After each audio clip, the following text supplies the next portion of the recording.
阿基米德、亚历山大和菊次郎准备打开宝藏的大门。菊次郎按下机关，通向宝藏的升降梯打开了，3只猫走了进来。可是升降梯似乎难以承受3只猫的重量，最圆润的亚历山大只能被踢了出来。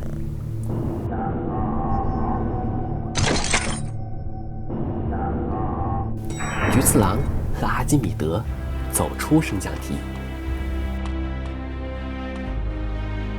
他们欣喜地发现宝藏已经近在眼前。突然，宝库一阵地动山摇，宝箱守卫出现了。猫逼们能否打败宝箱守卫，成功夺宝呢？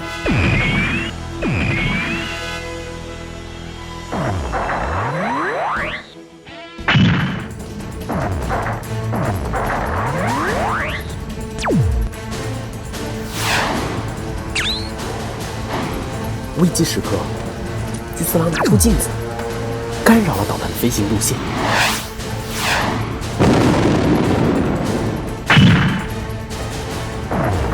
宝箱守卫转身攻击菊次郎，出现了。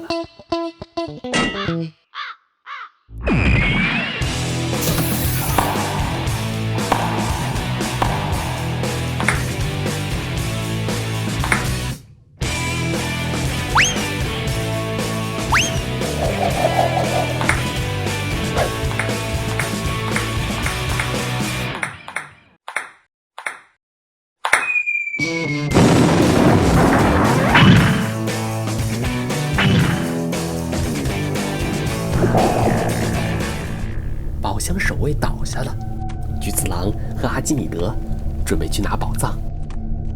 就在菊次郎经过守卫身边时，听到守卫的身体发出一阵奇怪的声响。此刻，一个身影挡在了巨爪面前。看着倒地的好友，菊次郎脑海里浮现出了与阿基米德的回忆。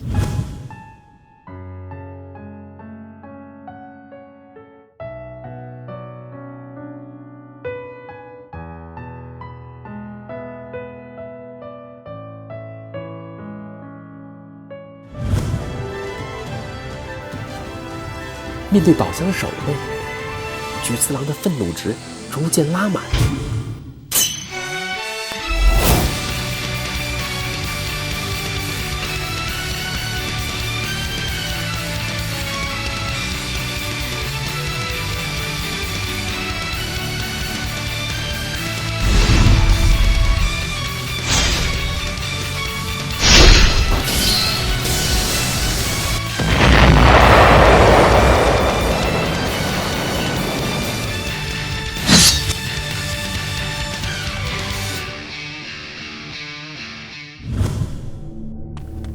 菊次郎准备回到阿基米德的身边，可是阿基米德已经不见了。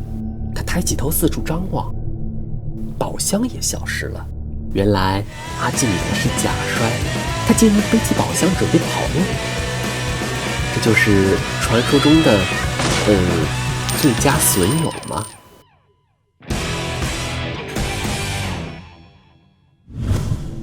宝藏大厅里，亚历山大正因为够不到机关而抓狂。这时传来一阵脚步声，一只陌生的白猫走了进来。亚历山大看到了希望，他俩抬头看着机关，又看了看对方。希望破灭了。首先感谢大家能看到这里，让大家久等了。这期视频的制作量非常大，机器人是第一次尝试制作，还要考虑到能穿在自己身上的，为此有时候要忙到深夜1、2点。不过看到猫咪陪伴在身边，也会让我暂时忘掉疲惫。制作不易，希望大家一键三连，多多支持，我会继续努力的。接下来的视频会尝试一些新的拍法。上一期视频中大家说的那些题材我都看到了，目前已经有了一个初步的构思，请大家拭目以待。最后祝大家中秋节快乐，我们下期再见。